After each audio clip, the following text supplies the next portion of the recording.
Once upon a very, very long time ago, the world had a people problem. And not the oops, I forgot my lunch kind. No, this was bigger, much bigger. After Adam and Eve left the Garden of Eden, people began to multiply across the earth. But instead of building a kind, beautiful world, things got nasty.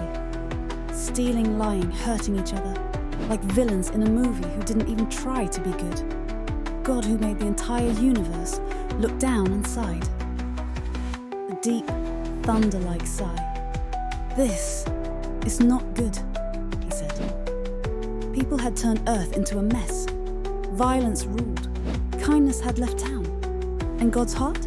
It was broken. But when things looked totally hopeless, one man stood out like a bright candle in a pitch-black room. His name? Noah.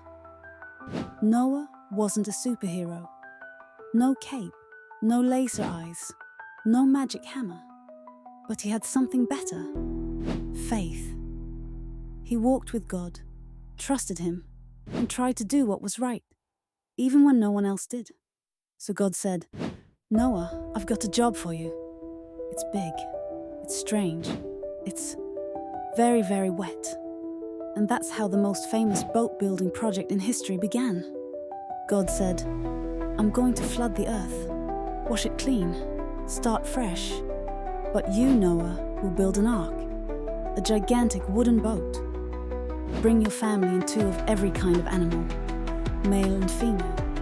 Keep them safe." Now imagine this. You're Noah.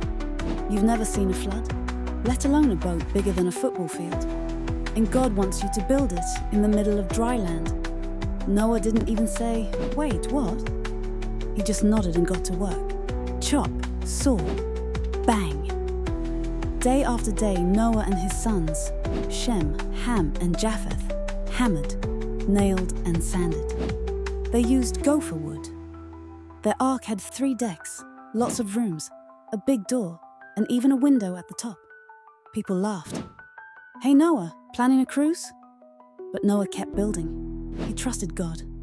And then one day, it was time. The sky was still sunny, but Noah knew what was coming. So he stood at the ark's ramp and waited. Then came the animals. Not just chickens and goats. We're talking the full zoo parade. 2 elephants thudded in, trunks swinging. 2 kangaroos bounced along. 2 lions roared. Birds flew in. Snakes slithered in, hopefully far from Noah's bed. And zebras trotted up like VIP guests. God himself brought them all, every kind, 2 by 2. Then Noah's family, Mrs. Noah, the sons and their wives, walked up the ramp, hearts pounding.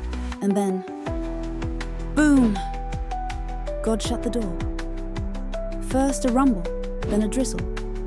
Then rain. Pouring, pounding, splashing rain, but not just from above. Water shot up from under the earth too, fountains bursting from the deep.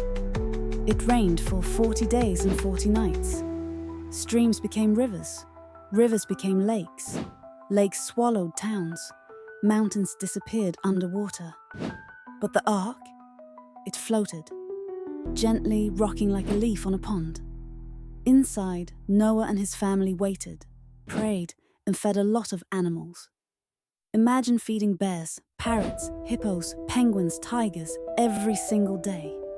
The ark probably sounded like a jungle concert at night. But Noah held on to faith. He knew they were safe. After 150 days, God remembered Noah. Now, remembered doesn't mean he forgot. It means the time had come. God sent a wind over the earth, and the waters started to go down, like a giant bathtub draining. Eventually, the ark came to rest on the mountains of Ararat. No crash, just a gentle stop. Noah didn't rush outside. He waited, watched, prayed. Then he sent out a raven. It flew around but didn't return. Then a dove. It came back, no dry land yet. 7 days later, he sent the dove again. This time, it brought back a fresh olive leaf. Green, life, trees, hope. 7 days later, he sent the dove once more. This time, it didn't come back. It had found a new home. Then God said, "Come out of the ark, Noah. Bring your family. Let the animals go. It's time to begin again." The door creaked open. Sunlight poured in. Noah stepped out, breathing the clean air of a reborn world. Grass underfoot, birds singing, mountains gleaming. Earth was fresh again. The animals rushed out, bounding, flying, and leaping into their new home. Elephants trumpeted. Wolves howled. Dolphins splashed into the sea. And the very first thing Noah did? He built an altar and thanked God. God was pleased with Noah.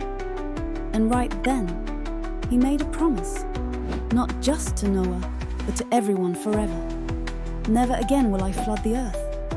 And to seal the promise, God painted it in the sky, a rainbow, bright, beautiful, full of color, a heavenly reminder that even after judgment, God's mercy shines through. Even after storms, hope returns. So Noah and his family started life on the new earth. They raised children, grew crops, and watched the animals roam free across valleys and hills. The world had started over. The ark had done its job. And Noah's faith, it carried the future across the flood. And every time it rained and the sun peeked through the clouds, a rainbow would appear, like a divine signature that said, "I keep my promises."